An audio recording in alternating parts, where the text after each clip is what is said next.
Bonjour à tous, bienvenue dans cette nouvelle vidéo. Aujourd'hui, j'ai le plaisir de recevoir Mélissa Normandin-Roberge. Nous sommes à Lyon.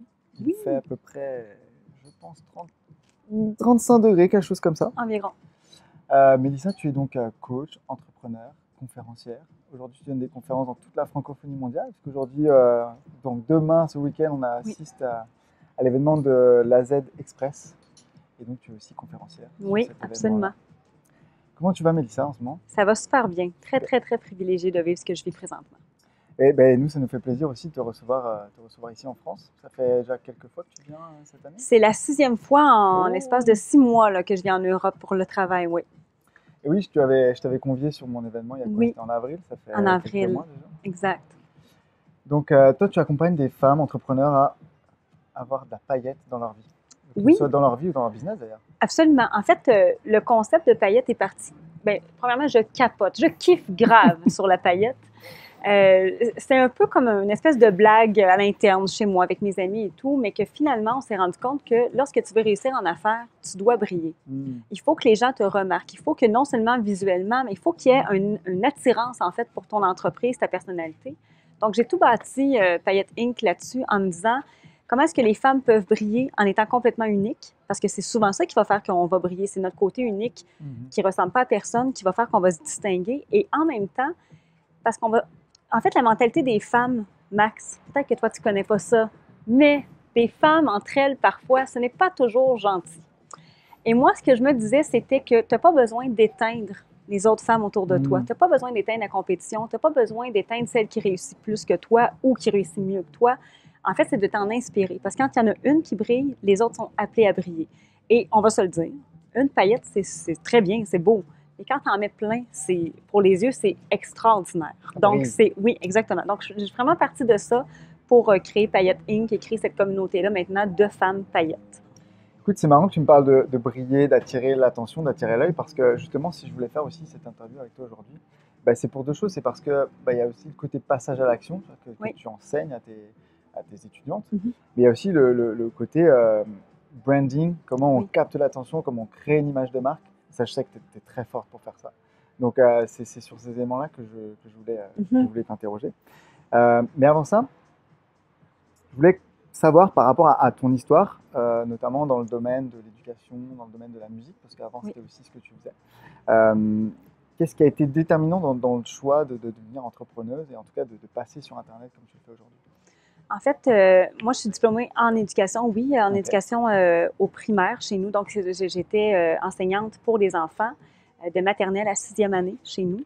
Et j'ai des études aussi en communication. Donc, communication, c'était vraiment au niveau des médias beaucoup ou communication écrite au niveau du journalisme. Et je me suis formée par la suite en marketing. J'étais par contre une très mauvaise employée.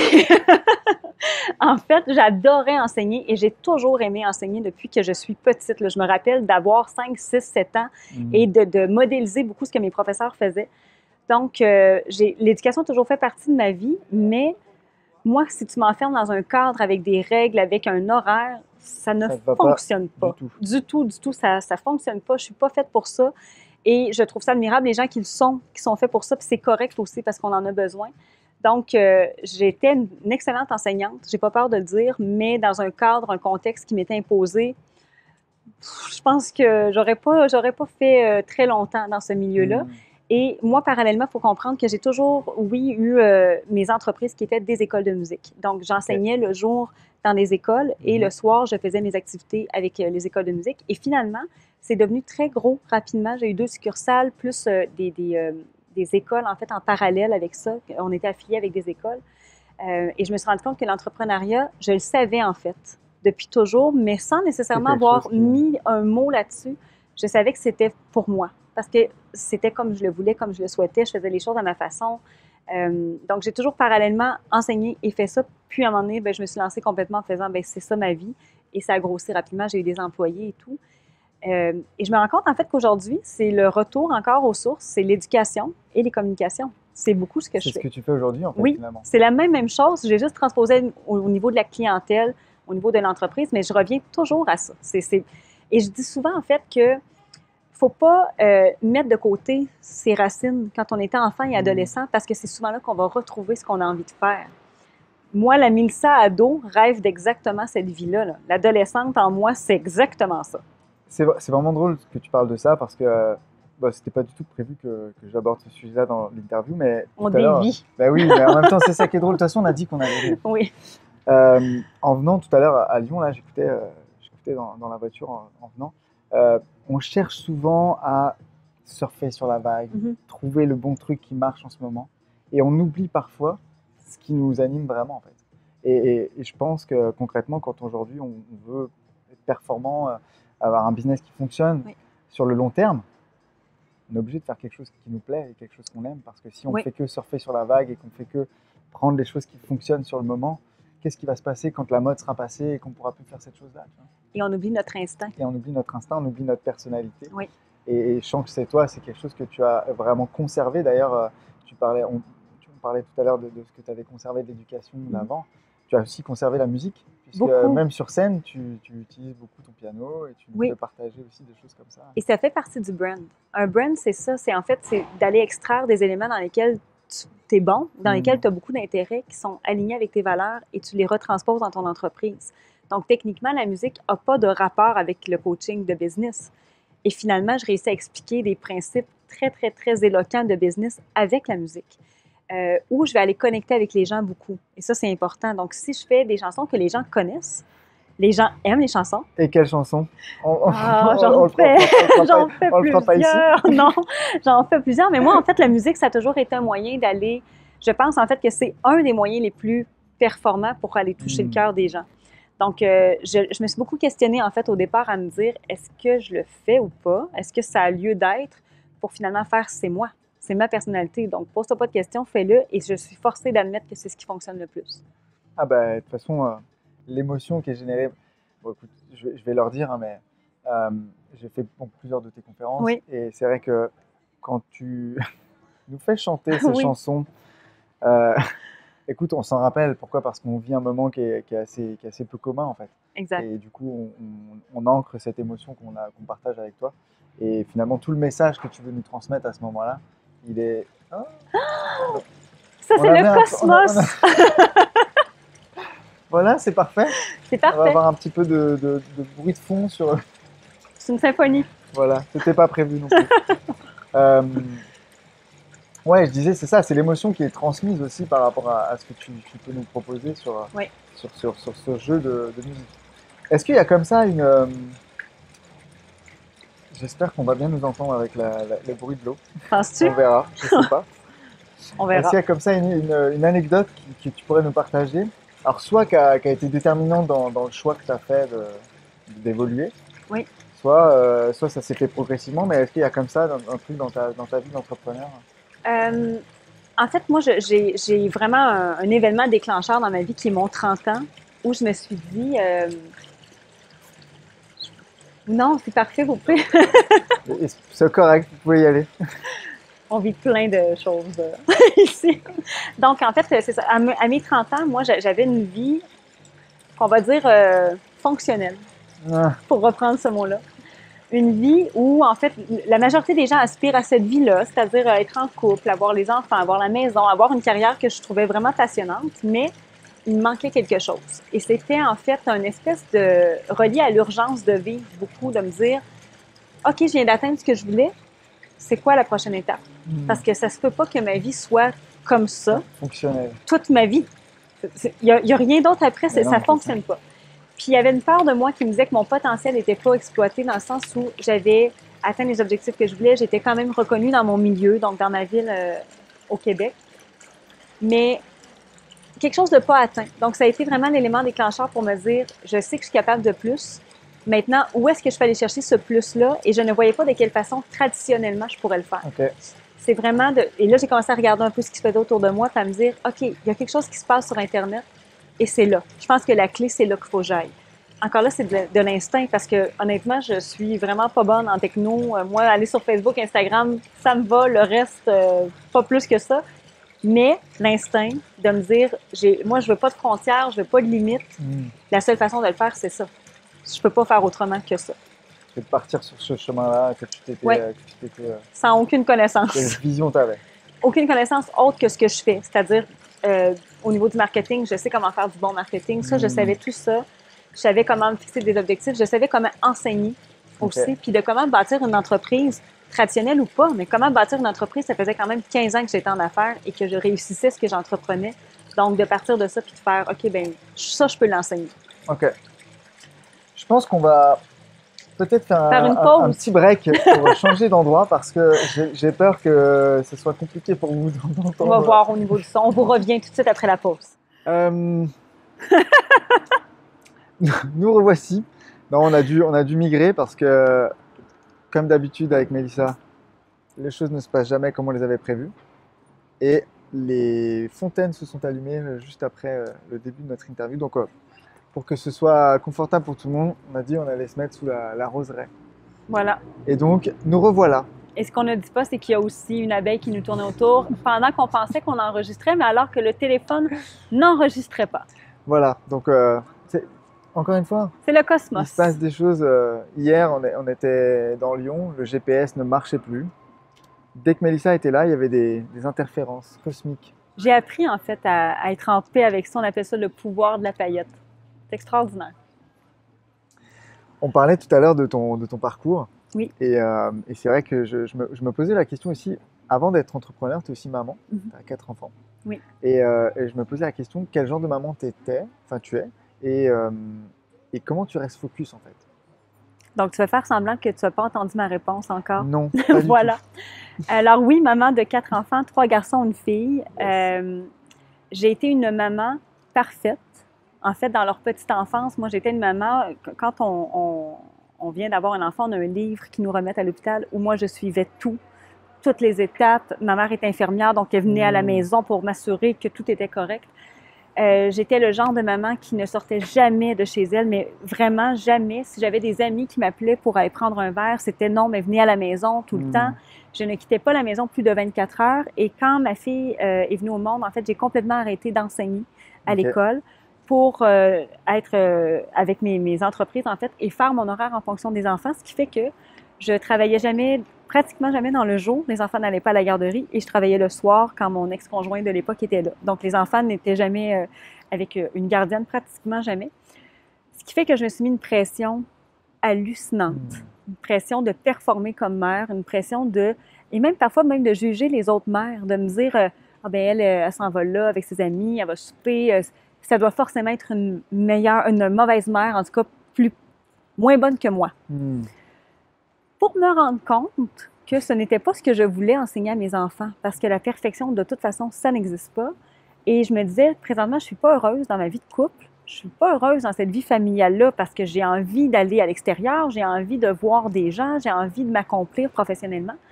Donc, je suis devenue beaucoup plus lousse, une maman beaucoup plus relaxe. Et chez nous, en fait, il y a beaucoup de choses qui ont changé maintenant. Les enfants ont un cadre, ils ont des règlements à respecter, mais c'est des règlements qu'on a décidés ensemble. Ouais. Donc, chez nous, ça se peut que parfois, on mange la crème glacée pour souper parce que ça ne me tente pas de faire à dîner. Ce soir, c'est crème glacée, les enfants. Voilà. Et ça n'arrive pas souvent, mais ça peut arriver. Je me permets ça. Comme parfois, on va prendre congé scolaire alors qu'il n'y a pas de congé. On va partir en road trip avec les enfants. Et je pense que c'est ce qu'on doit leur enseigner aussi. Parce que la vie, il y a un cadre, il y a l'école qui est très important. Je minimise pas ça, mais ce n'est pas que ça. La vie, c'est pas juste aller à l'école, avoir son travail. Il y a autre chose autour de ça. Donc, je me permets beaucoup plus, moi, en tant que femme, de faire ce que j'ai envie, mais en même temps, les enfants sont extrêmement impliqués dans ce que je fais. Et tu me demandais comment être focus. En fait, mon principal focus, c'est mes enfants. Moi, je sais que j'ai des objectifs à atteindre et si je ne les atteins pas, c'est eux qui vont payer le prix. Parce que j'ai fait le choix d'être une maman qui n'a pas d'aide nécessairement financière. Je m'arrange, c'est ma décision à moi, donc je voulais être parfaitement autonome. Et je voulais surtout peut-être enlever le préjugé de la maman monoparentale pour qui c'est difficile et qu'elle en arrache et que les enfants n'auront pas nécessairement tout ce dont ils ont besoin. Ça, c'est un préjugé qui perdure encore. Il y a cette réalité-là qui existe. Mais moi, mes enfants, on manque de rien. Et non seulement ça, ils ont une vie extraordinaire. On a une vie où on peut voyager. On a une vie qui m'accompagne en conférence. Les enfants ont fait pratiquement le tour du Québec. C'est rendu qu'ils notent les hôtels. parce qu'ils viennent avec moi en conférence, sont capables de dire « Ah, cet hôtel-là, c'est un 8 sur 10. » Bon. Ils commencent à noter les hôtels Oui, sur, oui. sur Et le en site même de temps, notation. sont extrêmement groundés, comme moi je peux l'être, parce qu'on vient d'un milieu où c'est pas tout le monde qui a cette vie-là. Donc, les enfants ont compris, en fait, qu'on est capable d'aider d'autres gens aussi. Et moi, ce que je fais avec le travail, bon, ils sont capables de l'appliquer dans leur vie. Donc, c'est ça, je dirais une maman qui n'a plus nécessairement le cadre qu'on imposait à une maman, mais qui a son cadre à elle avec ses enfants. En fait, finalement, c'est ce qu'on disait un petit peu hier quand on discutait de ça, c'est qu'aujourd'hui, quand on est entrepreneur, notre vie personnelle est intimement liée à notre vie professionnelle et qu'en fait, finalement, les deux se mélangent et que ça devient une vie qui est globale, en fait, et entourée. On est obligé de prendre en considération notre environnement personnel dans notre travail. Il ne faut pas, en fait, je pense que trop souvent, on cherche à fragmenter. Là, je travaille, là, je suis une maman, là, vous êtes tout ça. Donc, la maman, parfois, va prendre le dessus parce que j'ai des obligations familiales, parce que je ne peux pas aller chercher, par exemple, mon enfant à 19h à la garderie. Donc, je vais arranger, en fait, toujours mes horaires en fonction d'eux. Ce qui fait en sorte que, oui, parfois, c'est plus difficile parce que moi, à 16h, en fait, c'est terminé, je ne travaille pas. Je suis avec les enfants jusqu'à temps qu'ils se couchent. Mais ça se peut que je fasse un 2 heures, un coup, les enfants couchés, que je puisse continuer de travailler. Est-ce que c'est un sacrifice? Moi, je pense que c'est plutôt une autre façon d'organiser ma vie. En fait, c'est une question d'organisation. Exactement. C'est une question d'organisation et de fait d'être assidu dans ses tâches. C'est-à-dire d'avoir de la discipline, en fait. Là, toi, tu sais que tu dois travailler pendant une certaine période et qu'après, bah, voilà, tu passes sur... Même si ça reste quand même ta vie globale, c'est celle d'être entrepreneur. Il ne faut pas se cacher que ça demande... En fait, on doit demander de l'aide. Moi, mes parents... mes parents peuvent se vanter de ne pas avoir beaucoup gardé les enfants jusqu'à tout récemment. Maintenant, oui, ils vont les prendre plus, mais jamais je demandais de l'aide parce que je me disais, une bonne mère ne fait pas ça. Une bonne mère va s'organiser toute seule pour être avec ses enfants. Maintenant, quand je pars, en fait, je pourrais partir 2-3 semaines à l'extérieur, à l'étranger, ce qui faciliterait beaucoup ma vie, en fait, ma vie à moi. Mais pour être avec mes enfants, je vais partir 3, 4, 5 jours maximum. Mais pendant ce temps-là, c'est mes parents qui prennent les enfants. J'ai une adjointe extraordinaire, mais ça, je l'ai demandé, cette aide-là. Sinon, je ne peux pas faire ce que je fais. C'est impossible. Je ne peux pas le faire. Du coup, on parle d'organiser sa vie, d'avoir une vie personnelle, une vie professionnelle. On sait très bien quand on est entrepreneur, surtout dans les domaines qu'on fait, on a pas mal de choses à faire dans une journée. Et on a aussi des défis, des défis et des challenges. Si tu devais regarder par rapport à tout le parcours qu'on a évoqué tout à l'heure, un défi, un challenge qui est venu marquer ton parcours et qu'est-ce que tu en as retenu en fait? Le plus gros défi que j'ai eu, en fait, moi, j'ai bâti Paillettes Inc. en pleine tempête personnelle. J'étais en train de me séparer, ça n'allait pas du tout. C'est colère, tristesse, c'est bouleversement de ma vie au complet. C'est le fait de devoir apprivoiser que maintenant, j'ai pas mes enfants avec moi tout le temps. Ça, c'est difficile pour une maman. C'est difficile pour un papa aussi. Pour une maman, je dis pas que c'est pire, mais en tout cas, moi, c'était extrêmement difficile. Et c'est devenu mon moteur complètement de me dire, je ne peux pas me planter. Parce que j'ai fait ce choix-là justement pour pouvoir progresser, parce que je sentais que j'aurais pas pu, en fait, emmener Paillettes Inc. où je voulais l'emmener, dû à plein de circonstances. Et je l'ai fait. Donc, c'est devenu une grande fierté parce que les gens ne voyaient pas nécessairement ça. Quand tu es en train de te séparer, c'est ton univers qui s'écroule au complet, c'est ta vie personnelle, c'est tes amis qui changent, bon, c'est tout ça. Et de me dire, bien, je l'ai fait. Et en fait, je devais être capable de réussir pour justement me prouver que j'avais pris la bonne décision, qui est une décision extrêmement difficile. Ce qui fait que ça m'a amené, en fait, comme réflexion, c'est que maintenant, je sais que j'ai un courage, une force et une résilience que je ne soupçonnais pas. Parce que j'ai eu des moments à me dire, je m'en sortirai pas, là. Je vais m'écrouler, je sais plus trop quoi faire. Et de me dire, en fait, maintenant que chaque peur t'amène où tu veux aller. Parce que cette peur-là, moi, je suis terrorisée, là. Ça a pris 3 ans avant que je prenne la décision. 3 ans à réfléchir, à tourner ça de tout bord, de tout côté, à me dire, ça se peut pas que ce soit ça la solution, pour finalement passer à l'action. Mais c'était une grande, grande peur. Et finalement, aujourd'hui, bien, je me rends compte que c'était, oui, un passage obligé, mais que toutes les peurs que je vais avoir, qui seront peut-être pas aussi grandes, ou peut-être, oui, peut-être que je vais avoir à faire face encore à ça, mais de me dire, je sais maintenant qu'au bout, c'est pas facile, mais au bout, il y a quelque chose de bien qui s'en vient, c'est sûr. C'est très étonnant, c'est très intéressant ce que tu dis parce qu'on en a parlé hier Oui. aussi en aparté. Et le fait de faire des choses dont on est terrifié, dont on a peur, en fait finalement ça nous emmène à nous dépasser déjà. Ça nous emmène à des niveaux aussi de conscience que, ok, je suis face à un défi, je suis face à quelque chose de difficile, je sais que ça va être compliqué. Tu vois, tu as pris plusieurs années pour prendre tes décisions et pour passer à l'action. Ça a été mon cas aussi sur d'autres choses. Et en fait, ce qui se passe après, c'est que souvent on s'aperçoit que c'est pas si compliqué que ça. C'est pas si difficile finalement. Et que surtout on en retire un bénéfice qui est très grand, quoi. Oui. Donc, De ne pas minimiser cette peur-là parce qu'elle existe, elle est existe présente et et elle a des impacts. Vraiment. faut aussi la considérer, quoi. Oui. Mais c'est qu'après ça, tu fais.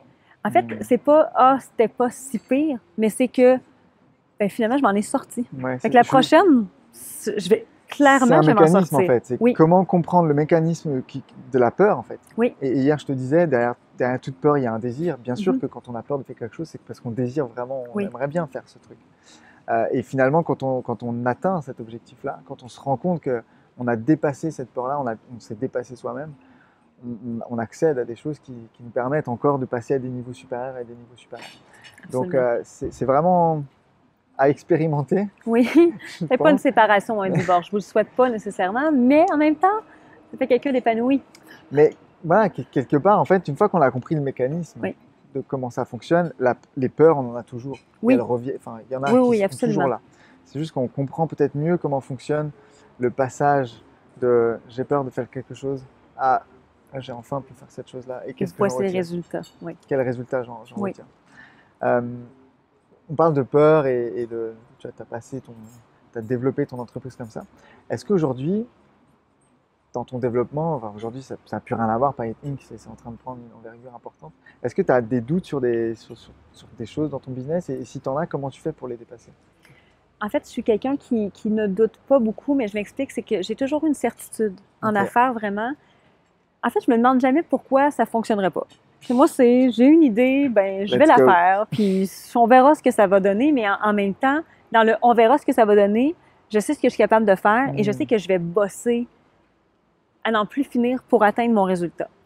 Donc, la certitude, oui. Je fais une petite parenthèse là-dessus. Bosser beaucoup pour atteindre le résultat. Oui. Je pense que c'est important de le préciser. On dit souvent qu'il est facile aujourd'hui. Ok, vous allez en baver, comme dit Martin. Complètement. Il y a du travail. Complètement. Ça, pas tout seul. Et ça a toujours fait partie, en fait, même bon, les écoles, quand je les avais, les écoles de musique, c'était magnifique. C'est beau, là, le résultat est beau. On ne voit pas le travail qui est en arrière de tout ça. On ne voit pas les nombreuses heures et les nombreux sacrifices qu'on fait aussi. Donc, cette certitude-là, je l'ai pas mal toujours eue parce que je sais ce que je suis capable de faire, parce que je sais ce que je vais faire aussi. Et même Payet Inc, quand je l'ai lancé, c'est pas clair. Moi, je suis une coach en persévérance au départ. Il n'y a pas d'experte en paillettes. Le brand n'est pas tellement défini, mais j'ai déjà des clients. Moi, je n'explique pas par la magie. C'est que c'est là. Et surtout, je me rends compte que quand j'ai la certitude, c'est que je suis complètement alignée sur mes valeurs. Okay. Complètement. C'est super important. Et quand je dévie de mes valeurs, donc à l'époque où je suis profondément malheureuse et que je ne sais pas encore où je vais aller, c'est que ma liberté, mon ambition ne sont pas respectées. En fait, c'est moi qui ne les respecte pas. Et là, je doute. Je doute complètement parce que je ne sais pas qu'est-ce qu'il faut que je fasse. Alors que quand je me rebranche sur mes valeurs, il se peut que je doute sur le chemin à prendre. Est-ce que ça va être le chemin A ou le chemin B? Mais je sais qu'au final, le résultat, ça va être ça. Je vais peut-être me tromper quelquefois de quelques données, mais au final, je le sais. Payet Inc, c'est la même chose sur papier. Bon, c'est une idée qui est complètement absurde, qui ne fait pas de sens, que les gens questionnent et les gens doutent. Moi, je le sais. C'est comme, ben oui, ça va s'appeler Payet Inc, puis les gens vont s'appeler les paillettes, puis on va vendre des coachings d'affaires, puis on va leur expliquer que la paillette, c'est important qu'ils en mettent dans différentes sphères de leur vie pour briller. Puis là, je le dis, tu sais, en ce moment, je fais, mais je peux pas croire qu'il y a quelqu'un qui a adhéré à ça, puis finalement, ça fait du sens parce que c'était mes valeurs profondes qui étaient là. C'est marrant que tu parles de certitude parce que je pense qu'en business, notamment, il y a vraiment deux sortes de certitudes. Il y a la certitude qu'on a envers soi, celle, ok, je suis convaincu que mon produit, que je peux apporter quelque chose aux gens. Et il y a la certitude qu'on a envers ses clients. Et je pense que dans les deux cas, c'est très important d'avoir cette certitude-là. Parce que tu le disais, je suis aligné avec ça amène les valeurs que j'ai, Oui. je respecte les valeurs que j'ai, et du coup, je suis certain de ce que je peux apporter. Et que ces certitudes, elle va percoler comme ça, elle va avoir un impact sur tes Oui. clients, quoi. Et c'est d'écouter son instinct encore une fois. Moi, je savais que le discours que je prône, on l'entendait peut-être pas assez, ou que les femmes avaient peut-être besoin de l'entendre. Donc, j'ai pas créé un discours. J'ai dit ce que j'avais besoin, moi, d'entendre, carrément. Moi, qu'on me parle d'ambition puis que c'est correct, qu'on me parle d'argent et que c'est correct, qu'on me parle d'arrêter justement d'éteindre d'autres femmes, puis la jalousie, moi, de femme, c'est vraiment un sujet qui vient beaucoup me chercher. Je trouvais qu'on ne l'entendait pas assez. Puis au Québec, on a beaucoup la mentalité, bon, on est pour un petit pain, que faire de l'argent, c'est mal. Je sais qu'en France, vous avez un peu ça aussi. Et je me disais, je peux pas croire qu'il y a encore des gens qui tiennent ce discours-là quand on sait que l'argent peut aider tellement de gens. On peut aider plein de gens, on peut faire des heureux autour de nous. Et je pense que les femmes avaient besoin de ça, mais encore là, c'est mon instinct qui a parlé. Donc, ma certitude, oui, de me dire, OK, si moi j'en ai besoin, je suis convaincue qu'il y en a d'autres comme moi. Ça, je pense qu'en termes de certitude, c'est très, très fort. Fallait en avoir. Et c'est comme, je fais une parenthèse, mais quand j'avais l'école de musique, en fait, j'avais 2 succursales. Et il faut comprendre que moi, je viens de Shawinigan, qui est l'équivalent de Montcuq. Donc, je ne sais pas c'est où la ville Montcuq, mais je vais simplement dire Montcuq dans l'entrevue de Max. Merci. Et ça me fait plaisir. Donc, la ville qu'on allait rire. Oui, c'est ça. La ville de Shawinigan, c'est quand même, c'est pas Montréal, c'est pas Québec, c'est une petite ville. Et je recevais des artistes de grand renom, vraiment les grands noms du showbiz québécois. Je les ai tous eus. Et à ce moment-là, moi, dans ma tête, là, c'est réglé, c'est d'une évidence. Je vais avoir Marie-Mé, qui c'est la plus grande chanteuse au Québec. Je vais avoir Marc Dupré. Des noms que personne n'a osé peut-être approcher parce que la certitude n'était pas là. Mais moi, au moment où je les approche, je sais que je vais faire 1001 choses pour les avoir. Ça va prendre probablement 6 mois. Je vais probablement tous les jours faire des actions qui n'ont aucun sens. Mais je sais très bien que dans 6 mois, Marie-Mé va être sur scène avec mes jeunes. Et c'est ce qui arrivait, vraiment. Parce que je pense que la qualité d'un bon entrepreneur, c'est un entrepreneur ne sera pas toujours en train de penser. Ça devient facile, à un moment donné, d'être toujours dans tes... Je vais faire ça comme ça, non, je vais le faire comme ça. Et faire des plans. Un plan d'affaires, c'est parfait qu'on en fasse des plans d'affaires, mais non. À un moment donné, c'est un plan d'action. Tu as 3 actions à faire, fais tes 3 actions pour atteindre ton objectif, point. Ça me parle ce que tu dis, parce que quand j'ai créé l'événement, là, auquel d'ailleurs tu étais speaker, il y a des moments où je me disais, mais ok, je ne sais plus vraiment où elle fait. Et en fait, le plan d'action, c'était une action après l'autre. Et j'avais la certitude que, de toute façon, à la fin, ça allait fonctionner. Voilà. Et d'ailleurs, j'avais la certitude que je voulais avoir telle et telle personne. Ça n'a pas été forcément simple que de te faire venir, mais je savais que de toute façon, je voulais t'avoir. Donc, on allait trouver une solution pour que tu puisses venir. Et toutes ces certitudes mises bout à bout fait qu'à la fin, on obtient une entreprise, un produit, un événement, et ça fonctionne. Et ça ne veut pas dire de ne pas réfléchir. C'est juste d'arrêter à un moment donné de penser, puis de repenser, parce que sinon, on ne s'en sort pas. Et là, on n'est pas dans le bon mindset. Là, on est dans le doute. Tandis que quand on bascule de l'autre côté, là, on est dans la certitude et dans l'action. Il y a un truc, tu vois, qui me... Récemment, là, j'ai fait beaucoup de mastermind, etc., d'immersion. Et il y a un truc qui revient tout le temps, c'est qu'il n'y a rien qui remplace le passage à l'action pour effacer les doutes, casser des croyances limitantes. Et c'est assez incroyable le pouvoir du passage à l'action. C'est fou. Et encore là, ça revient aux peurs de tantôt. Si tu ne le laissais pas, tu ne le sauras pas. Fais-le. Qu'est-ce qui peut arriver de grave? Moi, c'est ma phrase préférée. J'ai 2 phrases. À quoi la vie t'appelle? Et c'est quoi le pire qui peut arriver? Est-ce que quelqu'un va mourir? Non. Tu vas peut-être avoir mal, mais tu ne mourras pas. Et s'il y a une certitude dans la vie, c'est que tu vas mourir éventuellement. Donc, pourquoi ne pas faire ce que tu aimes finalement? En attendant. Voilà. Je ne pouvais pas ne pas te poser la question de la baguette magique. Oui. On est dans l'univers de la paillette. Et je me demandais, voilà, si tu avais une baguette magique et que tu pouvais changer une seule chose dans ton business, qu'est-ce que ce serait?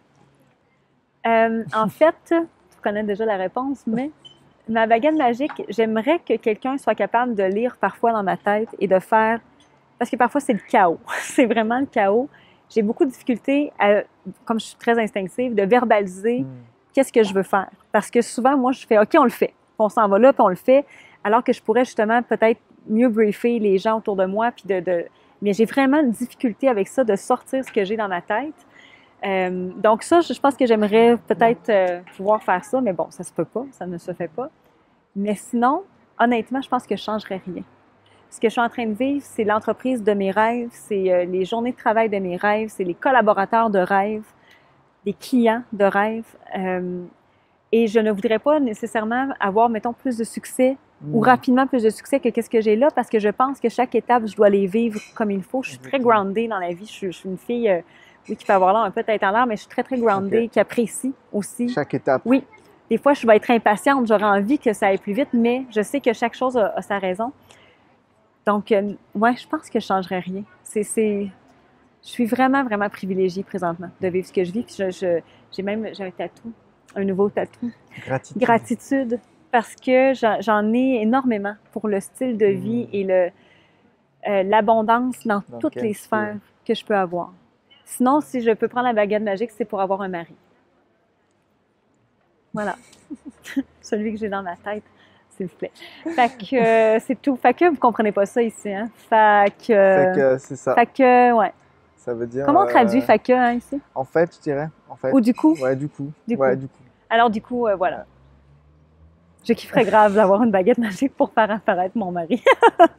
Avec un mariage sobre. Sous une tonnelle. Sous une tonnelle. Ce serait sobre. C'est pas la robe de princesse. Je ne veux pas beaucoup d'invités. Je veux une robe simple avec Coldplay comme band invité. Très, très simple. Restons simples. C'est simple. OK, donc si tu changerais rien dans ton business, mais peut-être quelque chose dans ta vie, est-ce qu'il y a des choses aujourd'hui que tu n'as pas encore réalisées, vraiment des rêves en business, on va dire, et que tu aimerais... C'est quoi le prochain truc que tu voudrais faire? Je me suis demandé cette question-là, et d'ailleurs, l'origine du tatou est pour ça, parce que je me suis sentie blasée dernièrement à me dire à l'aéroport, « faut encore que je prenne l'avion, ça me tente pas de faire cette heure de vol », à râler, là, vraiment. Et j'ai eu, ça n'a pas duré longtemps, mais 5 minutes après de me dire, j'ai-tu eu cette pensée-là? Voyons. C'est pas vrai. Je ne peux pas avoir cette pensée-là, c'est impossible, je ne peux pas râler sur ce que je suis en train de vivre. Mais je me suis rendu compte que je n'avais pas de prochain rêve sur la bucket list. Et là, ça m'a fait un peu comme revenir, OK, qu'est-ce que je souhaite? Qu'est-ce que je veux? C'est sûr que, bon, au niveau matériel, on a toujours des choses, mais en même temps, c'est pas tant ça. Je veux vraiment pouvoir...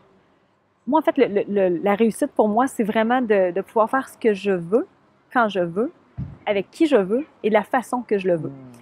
Donc, le plus de coups de tête possible, parce que les coups de tête, je pense que c'est ça qui nous tient animés beaucoup, de partir... Oui, et là, je viens de booker des billets, tu le sais, tantôt, je te l'ai dit, pour Paul McCartney, qui pour moi, je l'aime d'un amour profond. Peut-être qu'il pourrait être mon mari d'ailleurs, peut-être, mais j'emmène mon père avec moi. Et là, ça vient vraiment vibrer avec moi, et cette réussite-là que je peux avoir, je souhaite l'avoir pour justement faire profiter les membres de ma famille, mes amis, avec moi, parce que sinon, ça n'a pas de sens. Tu vis des rêves pour être toute seule, tu sais, et je suis très... peut-être la peur qui me reste dans la vie, là, je me livre, là, c'est de me dire, bon, moi, je suis toute seule, puis je sais qu'une fille comme moi peut peut-être faire peur parce que, bon, j'ai de la drive, j'ai une énergie, je réussis, j'ai beaucoup d'enfants, ça peut... Quelques-uns. Et oui, c'est ça. Donc, de me dire, je ne veux pas bâtir tout ça si pour être toute seule, ça ne fait pas de sens, finalement. Tu sais, parce que tous les rêves, en fait, si on est pour les vivre seuls, ça fait comme pas vraiment de sens. Donc, alors dans mes rêves, je dirais avoir un mari. Je pense que ça fait plusieurs fois que je le dis. Il y a comme un message. Oui, il y a un message ici. Quelque chose je parle à l'univers. Quelque chose qui se passe. Voilà. Mais d'avoir le plus de moments, en fait, de fuck la routine, de coups de tête. J'allais t'en parler. De ne pas me soucier de est-ce que je peux le faire, est-ce que j'ai le temps de le faire. Point. Et ça, donc, bon, dans les rêves professionnels, c'est sûr que ça en fait partie dans le sens où je veux continuer de bâtir ce que je suis en train de faire, d'avoir un maximum d'impact sur un maximum de femmes. Et présentement, c'est fou parce que des fois, on minimise, puis peut-être que tu le vois là, quand tu rencontres des gens, on minimise parfois l'impact qu'on peut avoir. Et c'est pas une question de sais, moi, je change pas. Je suis pas Mère Teresa, puis je suis pas un médecin, puis... Mais je sais que parfois, un mot peut faire une différence dans la vie de quelqu'un, et tant mieux. Un déclic, une image, Oui. ça peut être ça peut être Oui. des choses très simples. Parce que moi, il y a des gens comme ça qui ont eu cet impact-là dans ma vie en me disant une phrase, un mot, en croyant en moi. Donc, moi, je sais qu'avec Payette Inc., quand j'ai des clientes, on prend tellement le temps avec ces gens-là. Puis, si ils peuvent sentir, parce que je crois profondément à elles, et c'est ce qui faisait la force de mon école aussi, de mes écoles, en fait, c'est que quand j'avais des jeunes, l'abeille est revenue. Quand j'avais des jeunes qui suivaient des cours chez moi, c'était pas juste des clients. C'était vraiment des gens que je trouvais extrêmement importants, extraordinaires, et je croyais en eux. Donc, c'est un peu la même chose avec... L'abeille revient à la même question que tantôt. Voilà. Qu'est-ce qu'elle veut me dire? Non, elle est repartie. Pensez qu'elle veut m'apporter un mari? Ah! J'ai demandé un mari. J'obtiens une abeille. Voilà. Il y a quelque chose qui n'est pas clair peut-être dans ma demande à l'univers. Mais voilà, c'est ce que je... Ouais, c'est ce que je souhaiterais, d'avoir le plus de coups de tête possible. Je sais que c'est pas très clair comme réponse, mais de continuer en fait à avoir du moins cet esprit-là. OK. Ça m'a amené à ma deuxième question, mais en même temps, on y a déjà un petit peu répondu. C'était sur savoir quel était pour toi le sens de la réussite, en fait, parce que c'est très personnel, la réussite. Et tu évoquais tout à l'heure le fait de dire, finalement, c'est de pouvoir faire les choses qu'on souhaite quand on le souhaite, et puis surtout expérimenter ces petits moments de bonheur qui peuvent être ceux que tu peux partager, par exemple, avec tes enfants, une simple crème glacée. Oui. La réussite, effectivement, que c'est extrêmement relatif. J'espère tellement pas me faire piquer. Oui. Est-ce que tu es en train de me piquer? Attends, non, on va mettre en break. Elle me lâche pas. Je savais. C'était d'une évidence. OK. Bon, décidément, cette interview sera faite en 10 prises à peu près. J'avais dit que j'étais une fille de one take en plus. Eh bien, excuse-moi d'avoir changé les plans. Tu gâches ma moyenne. Après l'eau, la petite abeille. Oui, Mélissa en grec. Hein. C'est vraiment ça. Très juste. D'ailleurs, elle repasse. On parlait de la réussite. On va y arriver. On parlait de la réussite et de la manière dont tu voyais ça. Et il me semble que dans ce que tu disais tantôt, c'était plus par rapport à cette espèce de liberté, de pouvoir dire, de profiter aussi des moments de la vie et du bonheur qu'on peut avoir. Mais pour moi, en fait, la réussite, c'est effectivement très personnel. Puis il y en a qui, ça va être la réussite financière. C'est parfait. La réussite familiale, c'est parfait. Moi, je pense qu'il faut avoir une espèce d'équilibre entre tout ça. Mais au-delà de ça, c'est la réussite, c'est d'être. Si tu es ambitieuse et que présentement, tu réalises ton ambition, c'est parfait, tu as réussi. Si ton rôle, en fait, tu définis ton rôle d'une certaine façon, moi, je pense qu'il y a beaucoup de ça. Et je reviens tantôt à l'exemple d'adolescente. Quand tu rends ton adolescente fière, moi, là, je me dis des fois, si je pouvais rencontrer Mélissa de 15 ans, puis d'arriver en face d'elle, puis lui dire, ça va bien aller. Tu vas voir, ta vie, là, c'est exactement comme dans tes rêves. Je pense que c'est ça, la réussite. Oui, c'est de dire, évidemment qu'on change, on évolue, on mature, tout ça, mais il y a une part de nous, enfants, ados, qu'on a envie de réaliser. Tu sais, pas de dire « regardez comment j'ai réussi ». Non, c'est de se dire à nous « ça va bien aller ». Puis si dans 30 ans, je peux revenir à la Mélissa de 34 puis de lui dire encore « tu vas voir, le reste, tu n'as rien vu encore, ça va être beau, tout ça va être beau ». C'est ça, réussir sa vie, c'est tellement grand, c'est tellement... ça revient encore à la partie de regret qu'on ne veut pas avoir. Qu'est-ce que tu ne veux pas regretter? Moi, j'ai perdu quelqu'un quand j'avais 18 ans, 19 ans, qui est une grande amie, qui était dans mes premières clientes, qui a assisté au début des maestros, mes écoles. Et j'ai perdu une vue un peu. En fait, moi, je m'étais promis que je vivrais une vie extraordinaire et que, bon, je me suis laissée envahir par le métro, par le boulot, par le dodo et tout ça. Et de revenir à 30 ans en me disant, il y a quelque chose qui ne fonctionne pas, j'ai oublié ma promesse. Parce ma vie que est fonctionnelle. Je suis dans ma vie fonctionnelle. Ça fonctionne. Sur papier, ça fonctionne. Aux yeux des gens, ça fonctionne. Mais de me dire, parce que moi aussi, je peux mourir demain. Ou pas demain, ce soir. Est-ce qu'aujourd'hui, j'ai eu la journée que je souhaitais avoir? Est-ce que j'ai été stressée par 1001 trucs? Est-ce que j'ai oublié d'être qui je suis? Est-ce que je me suis laissée éteindre par quelque chose, par un événement? Si la réponse est oui, là, j'ai un regret. Si je meurs avec ce regret-là, je pense que c'est pas ça qu'on souhaite. Donc, la réussite, c'est de ne pas avoir de regrets, mais de revenir, je reviens à ça, mais notre adolescent intérieur, puis de se dire, présentement, je suis en train de réaliser ce que tu voulais peut-être faire. Hier, tu me partageais la phrase de beaucoup de gens qui disent je suis pas heureux, mais je suis pas malheureux. Écoutez l'absurdité. Je suis pas heureux, mais je suis pas malheureux. Le statu quo. Je ne peux pas croire qu'il y a encore des gens aujourd'hui, avec toutes les ressources qu'on a, à tout moment dans la vie, tu peux te prendre en main et tu peux changer ce qui ne fait pas ton bonheur. Ou ce qui ne te rend pas heureux ou ce qui te rend pas malheureux. Ta relation, tes amis, bien sûr que la famille, on ne peut pas nécessairement changer, mais on peut choisir de s'en éloigner parce que les gens sont toxiques pour nous. Ton travail, est-ce que ça va demander des sacrifices? Oui. Est-ce que ça va demander de passer par-dessus tes peurs? Oui.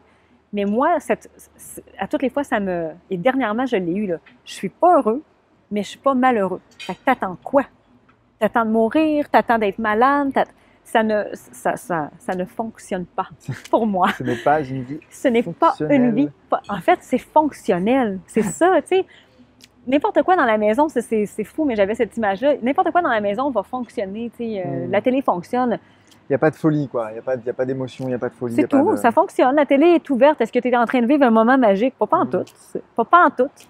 Pas du tout. Pas du tout pour nos amis pas du tout. Français. Ta machine à café qui date de 10 ans, elle fonctionne. Est-ce que c'est le meilleur cappuccino que tu vas avoir bu dans ta vie? Je suis pas certaine de ça. Est-ce que ça veut dire que tu dois boire à tous les jours ton cappuccino? Peut-être pas, mais peux-tu au moins une fois t'en donner le droit? Au moins une fois. Ça vient me chercher, ce sujet-là. Là, je sens qu'on va partir en... Oui. Alors moi, j'ai fait faire des t-shirts où c'est écrit « Je suis toute sauf fonctionnelle ». J'en veux pas de fonctionnalité dans ma vie. De la folie, de la paillette, mais pas de fonctionnalité. C'est ce qui fait que des fontaines partent, des abeilles nous tournent autour, le téléphone... Ah bah là, je peux vous garantir que c'est depuis 2 jours. Rien ne fonctionne comme prévu. Et finalement, est-ce que tu es heureux quand même? Ah bah moi, ça me fait, voilà. ça me fait on a vécu des moments magiques. Au moins, c'est vivant. Voilà. Alors, on a abordé plein de choses et d'ailleurs, c'est très marrant parce que dans la plupart des interviews que je fais, en tout cas des contenus que je fais, c'est très marketing. On parle de business, on parle de clients, on parle de prospects, de tunnels de vente, etc. Là, je trouve qu'on aborde des sujets qui sont tout aussi importants, tout ce qui tourne autour des croyances, de la vision. D'ailleurs, je pense que c'est vraiment le socle de tout business. Si on ne travaille pas ces choses-là, on peut avoir les meilleures stratégies, on peut avoir les meilleurs outils. Ton associé Guillaume, c'est quelque chose, il est très calé là-dessus, mais je pense qu'il a travaillé sur ce côté mindset et sur ce côté quelles sont nos croyances, quelle est notre vision en fait. Même si ton tunnel de vente est extraordinaire, et même s'il génère beaucoup de ventes, comment tu vas le gérer après, ça fait aussi partie du mindset. Bien entendu. Comment tu vas répondre à tes clients, comment est-ce que tu vas injecter de ta personnalité pour que les gens non seulement soient satisfaits de ton produit, pas juste satisfaits, qui t'aiment à n'en plus finir et qui rachètent tes produits. Soit des fans. Voilà. Donc, ça aussi, ça part de ça. Ça fait partie de ça. Ah oui, on le néglige beaucoup. C'est clair. Oui, j'en ai des stratégies de marketing, puis je pourrais en parler. J'adore parler de marketing, mais à la base, c'est pas ça. Et n'importe quelle entreprise, en fait, que j'ai vue ou que j'ai bâtie, il y avait beaucoup de personnalités, beaucoup d'humains là-dedans, et c'est ce qui fait que ça fonctionne. Mais bien, de ce cas-là. Cette fois-ci, on peut le tolérer. Oui. Que c'est extraordinaire. Et du coup, voilà, comme ça, s'il y avait peut-être deux clés ou 2-3 clés que tu pouvais livrer à des personnes qui veulent se lancer, tu vois, qui étaient dans une situation peut-être dans laquelle on était en transition entre le salariat et l'entrepreneuriat ou en train de démarrer. Qu'est-ce qui, toi, comme ça, te viendrait spontanément à leur conseiller? 3 choses. De comprendre, en fait, que la persévérance, ce n'est pas une qualité, mais un mode de vie. Okay. Quand tu te lances en affaires, quand tu te lances en entrepreneuriat, il y aura, en fait, la seule certitude que tu vas avoir, c'est que ce sera tout sauf linéaire. Tu vas avoir des montagnes russes d'émotions. Une journée, tu es capable d'affronter la pire tempête, puis l'autre journée, tu es couché à te demander qu'est-ce que tu es en train de faire de ta vie. Et c'est là que c'est un choix. Est-ce que tu continues ou tu arrêtes? Donc, comprendre que la persévérance, on a toujours ce choix-là, comme la constance. La constance, tu as le choix de procrastiner ou de dire « ça ne me tente pas aujourd'hui de le faire, mais je vais le faire parce que je sais ce qui vient au bout de ça comme résultat. » Donc, la persévérance, comprendre et connaître ses valeurs de base. Okay. Et ça, je le vois, là. Et aussitôt que quelqu'un n'est pas heureux ou n'est pas malheureux, c'est que ses valeurs ne sont pas respectées. Donc, de se rapprocher le plus possible. Donc, à toutes les fois qu'on prend une décision d'affaires, est-ce qu'elle correspond à mes valeurs? Si la réponse est oui, aligné avec ça, tu es dans la bonne direction. Ça, c'est clair. Puis, je dirais Au-delà de se faire confiance, en fait, c'est de trouver ce qui nous rend unique et de miser là-dessus. Peu importe ce qui va arriver, peu importe les commentaires négatifs qu'on va avoir, peu importe les gens qui vont croire ou pas à notre projet, le côté unique va toujours, toujours, toujours faire la différence. Parce que des gens qui font ce qu'on fait, on ne se cachera pas, il y en a plein. Là. Des gens qui font ce que je fais, du coaching d'affaires, il y en a. Allez sur Facebook, vous allez en voir 100 000. Des gens qui le font comme moi je le fais, personne. Et est-ce que je suis meilleure qu'une autre? Pas du tout, mais je le fais à ma façon. Il y en a qui vont aimer, il y en a qui vont profondément détester, et c'est correct aussi, parce que moi, ce que je veux, c'est connecter avec les gens qui vont aimer ce que je fais. Donc, c'est de trouver, et c'est là que de trouver sa paillette, trouver ce qui nous rend unique et de miser tout, tout là-dessus. Donc, moi, c'est ce que j'ai fait, et ça a toujours fonctionné. Ça a toujours été extraordinaire. Ce que tu nous dis là, en fait, oui. finalement, c'est que de vouloir plaire à tout le monde, ça va pas forcément. Enfin, c'est pas en termes de. Ok, on parle marketing maintenant, mais en termes d'image, en termes de polarisation, en termes d'attraction client, c'est pas forcément ça qui va être payant. Pas du tout. Non. Donc, quitte à accepter, je pense que ça peut être difficile au début pour plein de gens, recevoir des commentaires négatifs, polariser et avoir des gens qui nous adorent et des gens qui nous détestent probablement. Oui. Mais au final, en fait, c'est ça qui va générer un engagement fort. Et d'ailleurs, c'était la question que je voulais t'apporter. La prochaine question, c'était toi qui aujourd'hui est à la tête d'une communauté de plus de 20-25 000 personnes, oui. Je pense, 25 000 femmes. Comment est-ce qu'on fait en fait pour gérer une communauté comme ça? Comment est-ce qu'on fait pour l'alimenter, pour faire en sorte qu'elle grandisse et que les personnes qui te suivent soient extrêmement engagées? Je dirais que c'est la même chose, c'est la persévérance. Okay. Moi, tous les jours, j'ai travaillé sur cette communauté-là. Là, les gens disent « Ah, mais tu sais, bon, tout le monde se parle des groupes Facebook. » Moi, j'ai été vraiment, ma stratégie marketing du départ, ce n'était que le groupe Facebook. Okay. Mais j'ai travaillé… Tu as un super groupe, hein? Ah oui, c'est l'engagement, en fait, ça ne se retrouve pas ailleurs. Donc, le côté unique, il n'y a pas personne, je n'ai pas vu aucun groupe qui ressemble au mien. Au mien, on peut parler de stratégie d'affaires, comme on peut chercher une collaboratrice, comme on peut parler de chaining tattoo, comme on peut danser sur Despacito, et tout ça dans la même heure. Ça se fait comme ça. Donc, c'est le côté unique. Moi, j'ai apporté vraiment ce qui, moi, me faisait kiffer grave. Vraiment de me dire, j'ai envie que ce soit un regroupement où c'est des amis qui sont chez moi, j'ai des enfants qui sont sur le comptoir, et c'est correct, qui courent ou qui dansent ou qui perturbent mon live parce que j'ai des enfants puis je leur demanderai pas d'arrêter. Et de mettre de la folie beaucoup. Et encore là, ça revient aux valeurs. Moi, c'est des valeurs que je prends au niveau de l'ambition, au niveau de la liberté, au niveau du respect de soi, au niveau de la famille, que je mets beaucoup dans mon groupe et qui fait que les filles qui s'identifient à ça, s'identifient, mais deviennent fans, carrément. Et oui, j'étais consciente, parce qu'un bon brand, pour moi, c'est un brand qui va polariser, qui va attirer l'attention, bonne ou mauvaise. Après, il faut que je travaille 2 fois plus fort pour défaire peut-être si j'ai une mauvaise impression des gens, par exemple. Travailler pour aller… Oui, sauf que si je n'ai pas un brand qui est fort et qui n'est pas polarisé, il va falloir que je travaille de toute façon pour me faire connaître. Pour les attirer. C'est la même chose. C'est ce qu'on disait tout à l'heure, en fait, oui. Finalement. Parce qu'à un moment donné, lorsque tu captes l'attention, oui. Bonne ou mauvaise, au moins tu captes l'attention. Après, c'est à toi d'aller faire le travail pour aller on va dire, harmoniser l'attention. Oui. Peut-être c'est chez les gens qui ont eu un mauvais ressenti, on va dire. Souvenez-vous quand Michael Kors est arrivé, Michael Kors qui font des sacs haut de gamme, hors de prix. C'est des sacs à main de 3 000 $ et on sait très bien que la copie parfaite qui est faite en Chine, c'est 15 $. C'est le même sac. Donc, Michael Kors, quand ils sont arrivés, c'est extrêmement polarisé. Vous êtes beaucoup trop dispendieux, vous vous adressez à un marché, on sait bien, c'est juste les gens riches qui peuvent se le payer. Qu'est-ce qui s'est passé? Les gens ont rapidement vu Michael Kors, ont rapidement considéré Michael Kors. Ils en vendent des sacs comme ça. Et les gens qui n'ont pas les moyens d'acheter des sacs, peut-être qu'ils n'en achèteront jamais parce que ça n'est pas nécessairement adressé à eux. Mais on rêve tous secrètement, la majorité, en fait, des femmes rêvent secrètement de posséder un Michael Kors. Donc, ils ont réussi leur brand. Mais c'est extrêmement polarisé. On sait très bien que c'est une clientèle extrêmement haut de gamme, mais qui en même temps présente ça à un vaste marché pour essayer d'avoir beaucoup de gens. Mais il faut attirer l'attention. Il faut absolument trouver l'unicité qui va faire qu'on va capter l'attention. Ça me fait penser à quelque chose, en fait, parce que parfois, quand je parle d'image de marque et de branding avec certains entrepreneurs, la plupart, certains, enfin en tout cas au début, assimilent ça à un logo, un site internet, une charte graphique, des cartes de visite. On est quand même bien d'accord que ça, c'est dans un second temps, j'ai envie de dire. C'est même pas important. Voilà. Je sais même pas si les gens connaissent mon logo.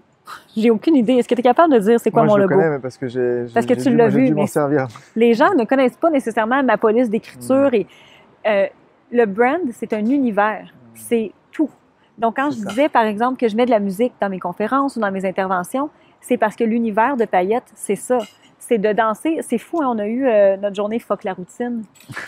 Et on avait réuni 250 femmes un lundi soir, parce que je pense qu'on ne célèbre pas assez les lundis. Et on commence, c'est comme un rite de passage. C'est Despacito. C'est Justin Bieber, Despacito. Les femmes sont mais ils le savent. Ça fait partie de l'univers Paillettes. Donc, elles attendent ça. Oui, elles attendent. Si je ne fais pas jouer Despacito, je vais me faire lancer des œufs, là. Donc, les femmes se lèvent et dansent.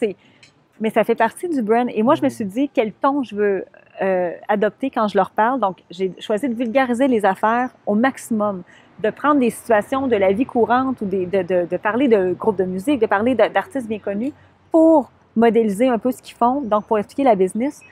Parce que je trouvais justement que le monde des affaires, c'est déjà un monde qui est très complexe, qui peut être ennuyeux à mort, parce qu'on parle de chiffres, on parle de croissance d'entreprise, on parle de marketing, mais quand tu viens justement vulgariser les affaires, ça devient plus simple à comprendre et c'est de rendre accessible en fait ce monde-là. Mais tout ça fait partie du brand. C'est l'univers, c'est la façon de parler, la façon de t'habiller. Moi, j'ai choisi volontairement parce que plusieurs fois, on me dit « Fais-toi couper les cheveux parce que tu n'es pas sérieuse. » Je ne couperai jamais ça, là. C'est de l'entretien et c'est ma marque de commerce. C'est fou parce qu'on l'a testé dernièrement. J'ai fait semblant, je m'étais fait couper les cheveux. Okay. Le nombre de commentaires, j'ai eu 458 commentaires de « Pourquoi tu as fait ça? » OK, donc là, tu as validé le fait que c'est un test, en fait. Est important. Le brand, l'image est importante. Ça ne veut pas dire que je ne pourrais jamais me couper les cheveux, mais bref, il y a une façon de voir, de dire, oui, je vais injecter ma personnalité, comment je vais m'adresser à mon client, comment je vais me présenter à lui, comment je vais même mettre des personnages secondaires de mon univers. C'est aussi fou que moi, mes parents font partie de l'univers, donc les gens connaissent Papy Paillette, Maminette Paillette, mon adjointe Gabrielle. Volontairement... Ouais, tu insères des personnages dans ton branding. Et c'est pas calculé, mais volontairement, je le fais parce que je me dis, c'est ça mon univers. Donc, c'est ce que j'ai envie que les gens, quand tu entres chez Paillette Inc., ça va être il va y avoir de la folie, bon, tout ça. Il va y avoir du contenu, parce qu'il y a quand même du contenu, mais il va y avoir aussi le reste. Oui, il y a tout l'entourage, en fait. C'est l'environnement qui fait que ça donne une saveur, ça donne une couleur particulière et qu'on s'associe aussi à la vie de Mélissa et ce qu'elle peut apporter. Et je pense que tes clientes, c'est aussi ça qu'elles viennent chercher. Et je reviens à Michael Kors. Si on entre dans un Michael Kors, remarquez bien, c'est toujours le même type d'univers, dans le sens où la musique, c'est une musique plus lounge, mais très, elle n'est pas forte comme si on allait dans une boutique branchée comme chez Zara, par exemple. Hier, on est allé chez Zara, on a magasiné. Donc, l'ambiance va être beaucoup plus sobre. Les vendeuses sont habillées de façon très sobre, mais très classe, avec des talons, remarquez bien, des talons très hauts. C'est Michael Kors. Donc, on a créé un univers, on va avoir les mêmes porte-paroles, on va avoir des filles. La majorité des mannequins chez Michael Kors sont des cheveux bruns, coupés au carré. Tout ça est pensé. Ne pensez pas que c'est un hasard. On pense à ça. C'est cohérent et congruent, donc ça fait, c'est ça, c'est ce qui donne. On connaît le logo, mais c'est pas ça. C'est le tissu, les tissus bruns, beige, kaki, qui vont revenir toujours dans toutes les collections. Michael Kors ne peut pas arriver nécessairement avec... il va avoir une collection plus flash, mais sinon, on reste dans les teintes... Je pense que cette interview va avoir un franc succès auprès des femmes. Voilà. C'est sûr.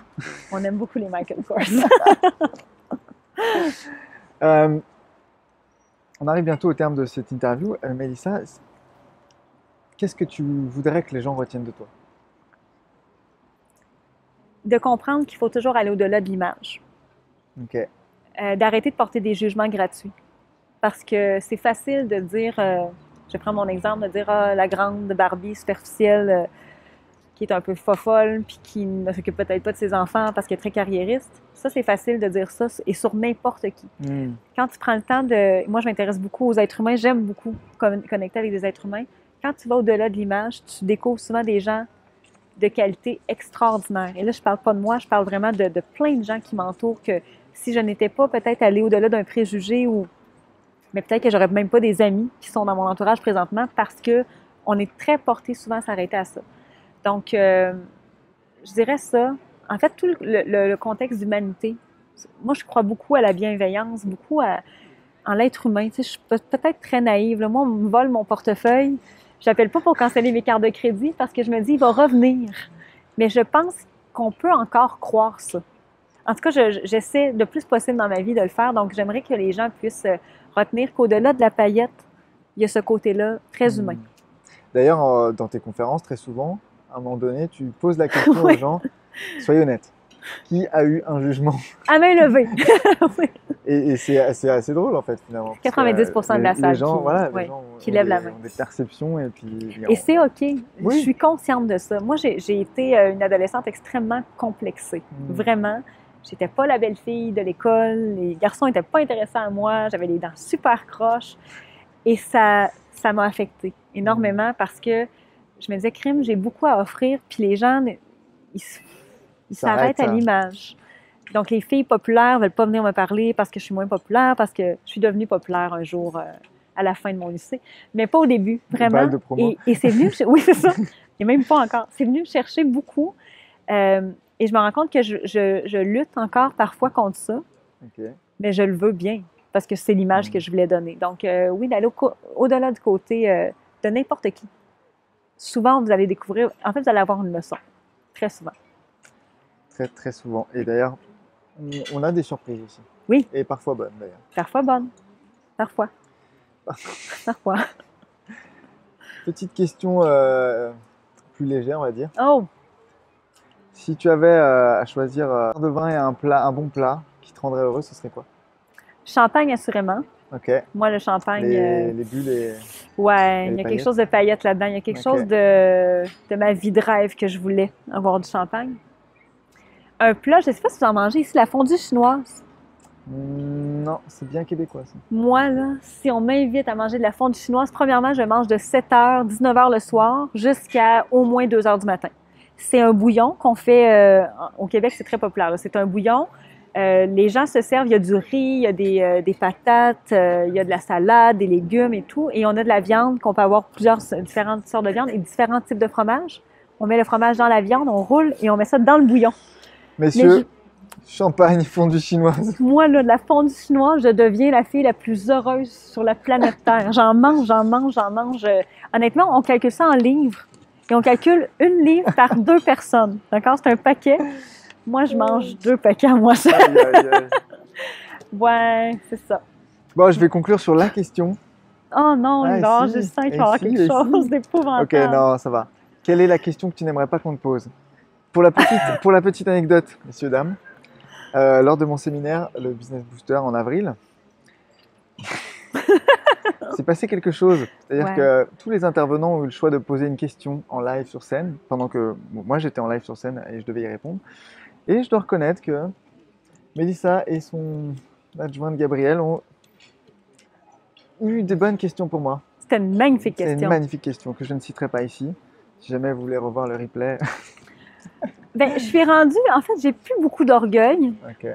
Je réponds pas mal, ça me gêne pas vraiment de parler de plein de trucs. J'ai beaucoup d'anecdotes où j'ai l'air particulièrement, bref, folle. Et je suis même très à l'aise parfois même de les raconter, ces anecdotes-là. J'en ai mon Dieu, j'en ai une en particulier qui est tellement extraordinaire, mais je sais pas, je pense que j'ai plus de questions que je redoute. Ok, bon. C'est fou, hein? On essaiera sur scène Rockstar à paillettes. Ah oui, ok, c'est vrai que ça pourrait être drôle. Ça pourrait être très drôle. En fait, ma vie est une source infinie d'anecdotes, donc je peux plus vraiment taire ces anecdotes-là. Oui, voilà. En tout cas, merci beaucoup, Mélissa, d'avoir répondu. Ça me fait plaisir. J'espère que vous avez eu beaucoup d'informations dans cette interview. Je pense que ça vaut le coup de disséquer un peu toutes les choses qui sont dites. Si vous avez des questions, si vous avez des commentaires, n'hésitez pas à les mettre en dessous de cette vidéo. Si vous pensez que l'expertise de Mélissa, en tout cas son expérience, peut apporter à des proches, n'hésitez pas non plus à partager cette vidéo. Mélissa, je sais que tu as un programme qui s'appelle Payette Payette Inc. Inc. Oui. En fait, vous pouvez me suivre sur mon site internet, donc le www.melissanormandin-roberge.com. J'ai un e-book Ouais. que vous pouvez aller chercher gratuitement pour activer votre persévérance.